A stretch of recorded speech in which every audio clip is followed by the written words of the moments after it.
Muito bem, são 8 horas e 28 minutos, 23 graus a temperatura, hoje 17 de fevereiro, feriado de carnaval para uns, para outros não, né? A gente sabe que então o feriado de carnaval é ponto facultativo, mais uma vez, né? Então, quer dizer, serviço público aí, claro, o pessoal opta por estender o feriado, claro, o pessoal aí das prefeituras, enfim, outras instituições públicas, e no privado, enfim, aí a decisão fica a cargo da empresa, né? Se vai ser feriado ou não.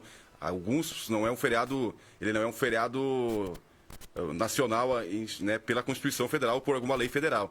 Ele é um feriado ponto facultativo. Alguns municípios têm como feriado na sua lei orgânica e muitos municípios também na sua Constituição, muitos estados nas suas constituições estaduais também optaram, né, fizeram, aprovaram então como feriado esse dia. Mas isso independe do Brasil. Cada estado, cada município legisla, né, sobre, claro, leis de interesses locais e o Brasil num todo. Mas, na verdade, que para nós, acho que no nosso Expomoso hoje é ponto facultativo mesmo. Não temos uma lei aí que diga que hoje é feriado. Então, fica a cargo aí, claro, das empresas, setor privado, né? E o público, claro, é facultativo. Então, o pessoal optou por hoje dar uma descansada aí mais longa, né? Um pouco mais longa. Bom, hoje, como a gente já havia anunciado, trazido aqui a informação, a gente recebe nos estúdios da Rádio Planetário, nessa manhã, a doutora Letícia Zufozelami, ginecologista obstetra, que cuida da saúde das mulheres. E a gente vai trazer muitos temas aqui, né, para tirar dúvidas com ela, sanar dúvidas, né? Que essa é a nossa intenção, é sempre tirar dúvidas, trazer dicas, informações, tudo isso que traz, né, esse mundo aí da medicina na área da ginecologia, obstetrícia, enfim, né, que fala também da saúde da mulher. Doutora, bem-vinda à nossa programação, muito bom dia. Bom dia, ouvintes da Rádio Planetário. Hoje eu vim aqui falar um pouco, né, sobre o assunto HPV. Isso. Que é muito falado por aí, né, o HPV, questão de prevenção do câncer de colo do útero, mas muitas pessoas não sabem exatamente o que é o vírus HPV, o que ele pode causar na saúde da mulher. E eu, como ginecologista, né, bato muito na tecla da saúde da mulher, mas a gente não pode esquecer que o HPV também acomete os homens, né, e sempre relembrar que é importante os dois, tanto o homem quanto a mulher, terem, né, o cuidado, evitar a infecção contra o HPV. E hoje tem vacinas, né, disponibilizadas até pelo Serviço Público aí de Saúde, o SUS.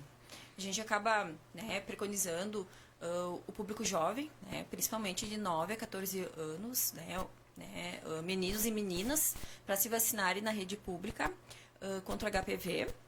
Mas a gente não pode esquecer que também né, não são só nossos meninos e meninas que podem se vacinar na rede pública, mas como pessoas imunodeprimidas, né, pessoas vítimas de abuso sexual. Isso é algo que muitas pessoas não sabem, que quando são vítimas de abuso sexual, elas podem buscar a vacina do HPV na rede pública, né, portadores de HIV, né, e outras doenças que causam imunossupressão também têm o direito de se vacinarem. E também está disponível na rede privada, para, né, uma faixa etária de 9 a 45 anos, a nova vacina, que é a nonavalente, né, que é uma vacina mais ampla, que pega um número maior de vírus. A gente sabe que são mais de 200 tipos de vírus do HPV. Olha só. É um vírus exclusivo humano, mas existe alguns, né, que tem mais uma predição a ter mais infecção. Por exemplo, aquelas verrugas comuns, né, que né, como que eu vou dizer, o HPV, cada tipo de HPV gosta de uma parte do corpo. Então, vai ter o HPV que gosta de causar verrugas nas mãos, nos pés, tem as verrugas nos genitais, tem as verrugas que podem causar também, né, lesões na orofaringe, no colo do útero, lesão de pênis, de vagina, de vulva e região anal. Então, muitos, né, às vezes a gente bate muito na tecla, a mulher tem que fazer o preventivo, né, o citopatológico, ou o rastreio por HPV, né, DNA, para detectar o vírus de alto risco de câncer de colo. E a gente bate muito na tecla da mulher, né, do câncer de colo, mas vale ressaltar que também existem vírus que são altamente, né, oncogênicos, né? Então, no caso, que pode causar risco de câncer de orofaringe, né? Para mulheres da região ali da externa da vulva, do canal vaginal, colo do útero. Claro, colo do útero é o principal, sim, né? Nos homens, de pênis. E região anal também pode causar câncer ali da região anal. O HPV. Então são Isso. vários tipos aí Isso, são mais de 200 tipos. Claro, a gente sabe que desses, em torno de 16, 18, são de maior risco de câncer, né? De câncer mesmo. E os outros vão causar verrugas e outros tipos de lesões benignas. Muito bem. E esse vírus a gente adquire através do ato sexual ou através de alguma outra... Assim, a principal forma de contágio é pela via sexual, Sim. né? Independente de ter ou não penetração, Sim. a partir ali do contato, né, na região Sim. genital, né, anal, pode causar o vírus. Sexo oral, né, pode ter a questão da infecção via oral. Mas também, no caso dos que causam verrugas, aquelas verrugas comuns, né, que às vezes a gente tem na mão, nos pés, isso pode ser contato direto também, né, não relacionado à via sexual, mas Sim. de encostar, de compartilhar toalhas, né, mas os principais da região genital são via sexual, né. Mas para ter o contágio tem que ter um contato com algum objeto, enfim, com a região ali Na parte da genital. Isso. Uma toalha, por exemplo, a senhora trouxe. Isso. Compartilhamento de toalhas, Pode enfim. ser via sexual, né? A principal da região genital é via sexual, Sim. né? Com penetração ou não. Sim. Manipulação de objetos sexuais, também vale ressaltar que não compartilhar objetos sexuais, porque às vezes as pessoas acham que só vai contrair uma DST com a penetração direta, e não. Pode ser por objetos sexuais, pode ser com os dedos mesmo, nessas formas Sim. podem causar infecção pelo vírus HPV. E ele é um vírus que ele sobrevive quanto tempo fora do corpo? Assim, o vírus, ele tem uma média assim, de 12 meses para se resolver. Sim. Então, assim, ele não tem cura, tá? Sim, o vírus? Eu não consigo, assim, vou te dar uma medicação que eu vou... Erradicar, eliminar. Erradicar ele, não. Quando o homem ou a mulher entra em contato com o vírus, ele pode ficar no seu corpo até 12 meses, tá? A maioria dos casos se resolvem espontâneos, sem nenhum tipo de tratamento. Como uma carga viral gripal, assim. Isso, tem esse tempo Tem para esse se tempo. resolver. Ah. O vírus, quando ele é persistente, então que passa mais de 12 meses, que fica ali, ou às vezes ele pode ficar incubado e tem uma reativação e fica persistente, são esses vírus que causam infecção persistente que vão causar o câncer, né, os cânceres. Sim. Os outros, a maioria, ou causa alguma, né, lesão pré-maligna, que a gente consegue, né, tratar localmente, daí dependendo da forma de indicação, aonde que é o local que foi a infecção. E se ele persistir, ele pode virar câncer. A senhora trouxe, e os sintomas aparentes que a gente pode sim, identificar? Vermelhidão, candidíase, o que é como é que ele se apresenta, a não ser fazer um exame? Você vai fazer um exame, talvez, claro, mas como é que ele pode se apresentar? Qualquer tipo de alteração na região, ali, a gente tem que procurar o médico, claro, né? Normalmente, o vírus, né, é o mais fácil de identificar, que tem vírus por HPV, principalmente os benignos, verrugas, né? Então, as verrugas comuns mesmo são causadas por HPV. Verrugas na região genital, perianal, né? Então, em volta ali do ânus, em volta da vagina, do pênis.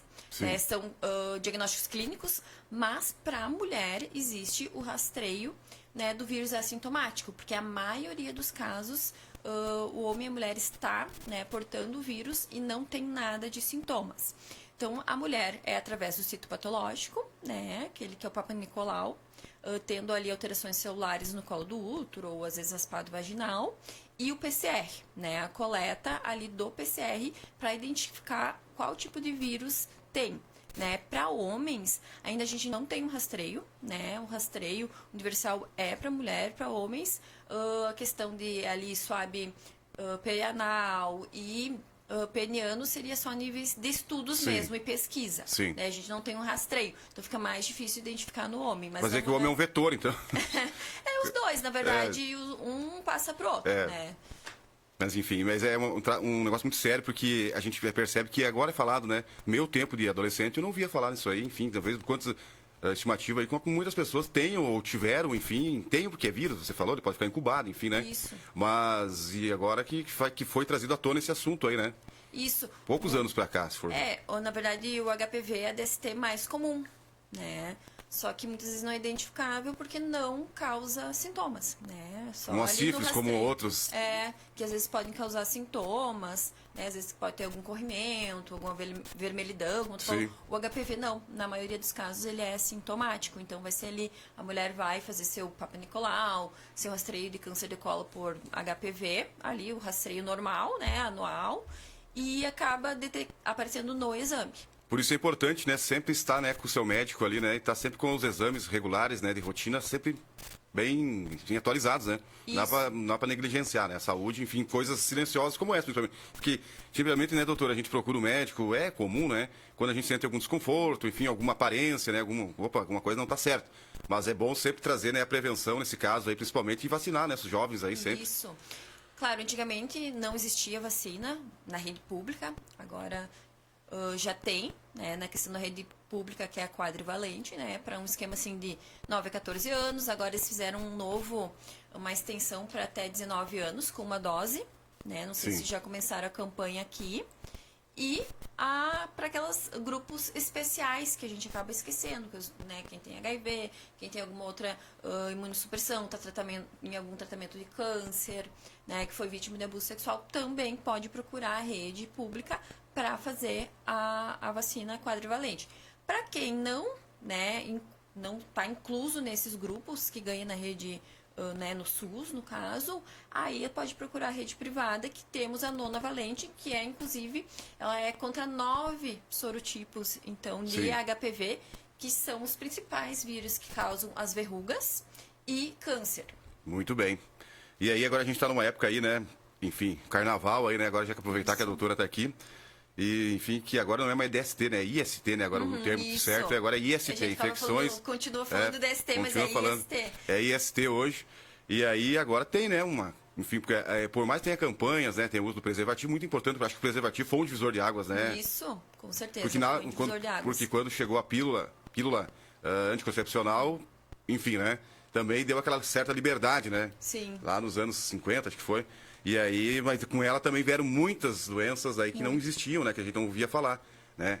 A sífilis é milenar, claro, acho que era uma das principais, né? Mas muitas vieram importadas para cá, né? Inclusive a própria HIV, né? O próprio HIV é um vírus que começou com o HIV. Nos anos 80 tivemos aquele surto, né? Então o preservativo é muito importante, também ajuda muito, né? E na questão da prevenção, né, do HPV, principal, com certeza, é a vacinação. Né? A vacinação dos nossos jovens que ainda não tiveram contato sexual. Sim. Que ainda não tem múltiplos parceiros. Claro, sempre, de 9 a 45 anos, sempre é válido fazer a vacina. Inclusive, para quem já teve câncer de colo, já teve alguma lesão, né? Ele ajuda né? É uma vacina que ajuda na imunidade e ajuda a te proteger contra os outros tipos Sim. de HPV, né? Às vezes tu pode ter tido a lesão por um tipo de HPV, mas tem outros que podem causar, né, o HPV. Então, com certeza, é a principal forma de prevenção. Depois vem a questão do preservativo, mas não podemos esquecer que o preservativo, ele não protege 100%, porque, como eu falei, quando tem contato pele a pele, objetos Sim. sexuais, sexo oral, não vai Sim. ter essa proteção. É bom tirar isso aí, porque muitas vezes o pessoal acha, botar, então, quer dizer, pro caso desse vírus aí, no caso HPV, o preservativo ele também não vai, tendo contato, enfim, ele vai estar ali, né? Só para algumas coisas mais, claro, mais... Isso, e a gente sabe, né, uma coisa que também se vê muito, que é a questão, assim, que depois que iniciaram, né, as vacinações, reduziu muito as infecções por HPV. Eu acho que para o futuro a tendência, se tiver uma boa cobertura vacinal, é erradicar basicamente os cânceres HPV dependentes. Causados pelo HPV, claro, só pode dizer. Isso, causados pelo HPV. Mas hoje, no Brasil, cobertura vacinal deve chegar ao quê? A 50%, né? Mesmo tendo na rede pública, ainda nem... não sei se é um pouco cultural, medo da vacinação. A gente ainda tem uma grande, né, público que não é vacinado. Uma grande resistência também do público, né? Eu acho que de não ir atrás, não procurar... 9 a 14 anos, meninos e meninas, né? Isso. E daí agora... Que é disponibilizado pela rede pública. Isso, uma campanha estava se estendendo de uma dose única, que alguns países já aderiram dose única Sim. como sendo eficaz, até os 19 anos. Até os 19 anos, então. Isso. E eu com passados 40 já, no caso, passados 30, também posso procurar, mas daí não é gratuito, né? Daí é na rede privada, mas dos 9 posso aos também. 45 anos. Pode fazer. Mesmo já ter, né, tido infecção por HPV, né, ter múltiplos parceiros, né, pode fazer, sempre é válido. Mas, claro, quanto menos parceiros sexuais você teve, se ainda não teve contato com o vírus, mais eficaz vai ser a vacinação. Eu consigo ter um exame, então, para me descobrir se eu já tive, ou se eu... A gente sabe que tivemos o Covid-19 ali, a gente fazia um exame que a gente se detectava se já passou pelo Covid, se já teve o vírus, ou se estava com o vírus, né, claro. E eu consigo saber se eu já passei, ou se eu tenho ele no organismo? Assim... Um exame? Mulheres é a questão do... Isso, falando em mulheres, pré-câncer, né? Sim, pré-câncer, ela trouxe ali, né? E a coleta no colo do útero do PCR. Para homens, a gente não tem rastreio universal. Só... cuidado mesmo. Só cuidado. E questão, nível de pesquisa, mesmo estudos eles fazem, né? Coleta. Mas assim, eu quero ir no meu médico e quero fazer, né? O homem, né? No caso, o neurologista, quero fazer o exame para ver se eu tenho HPV. Não tenho um exame universal. Muito bem, agora a gente falou do HPV, é importante. Agora vamos falar também sobre, na área da saúde da mulher, também as infecções, né?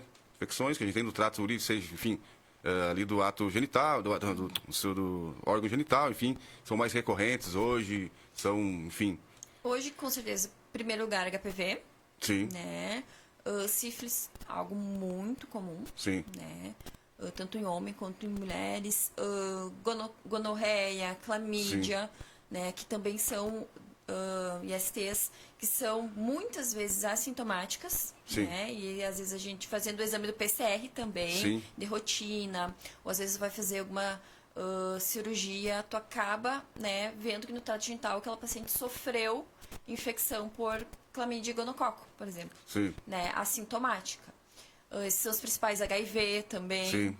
Né? Mas ainda gonococo, né? Que é a gonorreia, clamídia. Ainda tem, ainda tem. Hoje em dia, a gente veio falar antigamente que não tinha muita informação, não tinha muito, né, prevenção, enfim, não tinha muita divulgação, que era uma doença recorrente, né? Era fácil de se contrair e também era fácil de se tratar, né? A gonorreia era uma... Sim, isso. Tava no meio. E hoje ainda existe ainda, cara. A sífilis é fácil de tratar. Que é um pouco mais grave, né? A sífilis é fácil de tratar, mas ainda a gente tem muita incidência. E ela é uma doença que ela pode progredir aí, né, para consequências graves, né? Sífilis, né? A maioria vai ser sintomático, né? Vai fazer um teste de rotina. Muitos acabam descobrindo no pré-natal, né? Tanto o parceiro quanto a gestante vai fazer aquele rastreio universal que a gente sempre faz no parceiro e na gestante e acaba descobrindo ali. E ela pode ficar incubada? Entubada? Pode ficar. Pode ficar incubada. Incubada, Pode ficar sem e pode evoluir para sífilis secundária, terciária. Existe a sífilis congênita, né? Que é, no caso, passa da mãe pro... quando a mãe não trata durante a gestação, tem complicações graves pro bebê, né? Dependendo da fase da gestação que contraiu, pode ter alterações neurológicas graves, malformações, e inclusive morte intraútero, né? Já vi por sífilis. Aqui em nossa região a gente não tem conhecimento de pessoas assim que vivem em situação de rua, ou talvez pessoas com usuários de droga, né? Mas a gente vê bastante em outros centros grandes do país aí, né? Muitas campanhas sendo feitas, né? Por médicos, enfim, pessoas também, as prefeituras, enfim, né? Poder público, com muitas pessoas, a gente vê ali mulheres grávidas, né? Usuárias, né? E que estão infectadas e tem um bebê ali, muitas vezes, como você falou, o exame já detecta ali que, enfim, né? Acabam, né? Então, é complicado essa questão de doenças aí. Por isso que é bom a gente sempre procurar o médico, sempre se proteger. Se tem uma campanha disponibilizada pelo setor público aí, né? Tem que ir lá levar os nossos filhos lá. É sempre importante para depois não ter consequências mais graves. Porque, como a senhora trouxe, o câncer de colo de útero, ele pode, né, muitas vezes ser, né, prevenido. Questão simples aí, né? Com certeza ele pode ser prevenido e eu acho que é o futuro, né? Manter as campanhas para vacinação, para questão do uso do preservativo, redução do número de parceiros sexuais, então, porque fatores de risco para infecção do HPV, quanto maior o número de parceiros sexuais, maior a chance de ter HPV, né? De não usar preservativos, né? A questão de não ter vacinação, a questão de evolução, por exemplo, a câncer de orofaringe, né? E outras regiões. O álcool, né? Predispõe maior a infecção, principalmente em homens, tabagismo. Então, manter hábitos saudáveis também ajuda a prevenção, né, da questão do câncer, do HPV, e não só da questão da infecção. Às vezes, tu pode até se infectar pelo HPV, mas conseguir combater ele, né? Teu Porque, corpo mesmo, como eu automaticamente. falei, a persistência do vírus HPV Sim. no corpo é o que vai causar cânceres. Então, nos estudos mostraram que em torno de 10 anos de persistência, né? Até tu entrar em contato com HPV e virar câncer, tu tem em torno de 10 anos. Então, em 10 anos, se você procurar regularmente o médico, principalmente a mulher, tu vai acabar detectando uma lesão pré-maligna, né? O que é uma lesão pré-maligna? Uma lesão que você vê que é causada pelo HPV, que tem modificação, que tem risco de virar câncer, mas que ainda não é câncer. Não progrediu ainda. Que ainda não progrediu e que é fácil de tratar. Olha que interessante. E no homem daí, no caso do homem, aí, como é que ele descobre que ele daqui a um pouco... O homem é mais difícil. Mais difícil, como não tem racinha, uma lesão é mais aí difícil. no pênis ou anal, como a senhora trouxe, que são as partes acometidas, né? E daqui a pouco é o HPV, mas enfim, né? Isso é mais difícil. No Isso, homem esquenta a não prevenção. tem campanha, né? Não, a questão no homem seria mais a prevenção mesmo, né? Vacinação. Bons hábitos. Bons hábitos. Redução do número de parceiros, uso de preservativos. Sim. E uma coisa assim que eu noto que os homens têm um pouco mais resistência a fazer vacina, né? Tanto Sim. que fica, né? Eu só deu pavor de agulha. O ginecologista bate muito tecla da mulher, mas esquece que às vezes tem que orientar a mãe, né? Que além de você orientar que tem que vacinar a filha ali de 10, 11, 12 anos, tem que vacinar também o menino, né? A Sim. gente tem que lembrar, né, da parte do homem também, que ele também é responsável pela transmissão do vírus HPV. Ou seja, temos que fazer a nossa parte, né? Para a saúde, Isso. quem ganha é a saúde, né? Longevidade, hoje está associado tudo a bons hábitos, né? Enfim, cuidando da saúde, do corpo, enfim, tendo bons hábitos. Que, claro, tem as exceções, né? Pessoas que, enfim, jovens aí que são acometidas por doenças que tinham uma boa... Mas são as exceções, né? Geralmente, se você se cuidar, se você tem uma, né, qualidade de vida tranquila, não tem muito estresse também, eu acho que hoje o estresse é uma coisa muito permanente na vida de todo mundo, a correria, o uso de telas, enfim, né? E aí a gente acaba também, muitas vezes, ficando vulnerável, né? Agora vamos falar da parte da obstetrícia, né? A senhora também aí colabora aí na hora da felicidade, da realização das pessoas, né? Isso. Que é a hora que traz ao mundo aí novos cidadãos aqui, né? E é um momento, claro, gratificante, a senhora escolheu essa área aí, imagina cada vida que vem ao mundo aí, né? Fala um pouquinho dessa área. Agora a gente vai saber um pouquinho também há quanto tempo a senhora é médica. Eu sei que tem um longo caminho para chegar até o bisturi ali, tem um longo caminho, né? Mas enfim. Isso. Eu me formei na faculdade, na Unisc, né, em Sim. Santa Cruz do Sul, em 2020. Então, me formei médica. Em 2021, eu iniciei o processo de residência lá no Hospital Santa Cruz também.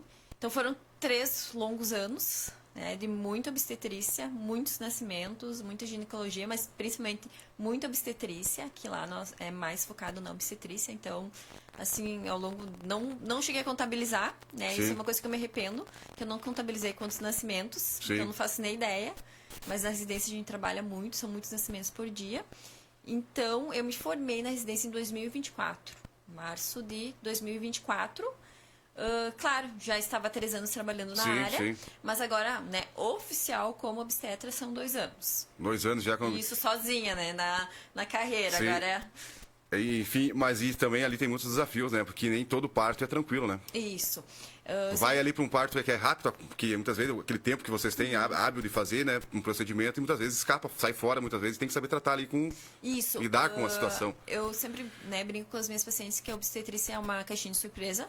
Né? Às vezes elas me perguntam, a senhora acha até quando que a gente pode a gestação? Será que vai ter 41 semanas? Quando você acha que vai nascer?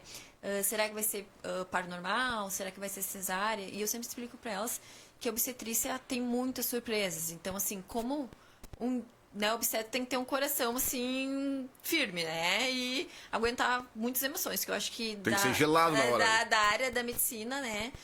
Tirando ali a parte de emergência, também quem trabalha em emergência. A obstetrícia tem, né? As coisas mudam muito, né? E tu tem que estar preparada para todas as mudanças. Então, eu digo assim, hoje tá tudo bem, amanhã eu já não sei, né? Então, as coisas podem mudar ao longo das semanas, dos dias. Então, a gente vai acompanhando, tanto que é um acompanhamento, né? O pré-natal a gente brinca assim, que é um casamento com a paciente, né? Porque é um longo tempo, assim, se normalmente ele 39, 40 semanas, fica acompanhando ela e que um dia tá bem, outro dia pode ser que não está... E não é só uma, né? São várias pacientes, São várias, né? A Então, gente que é pai sabe que a gente acompanha uma gestação da nossa esposa. São várias. A gente acompanha só aquela gestação, né? Nós, pais, principalmente, Isso. né? Que estamos ali. A gente acompanha, a nossa esposa está grávida, por exemplo. Eu sou pai de 3 filhos.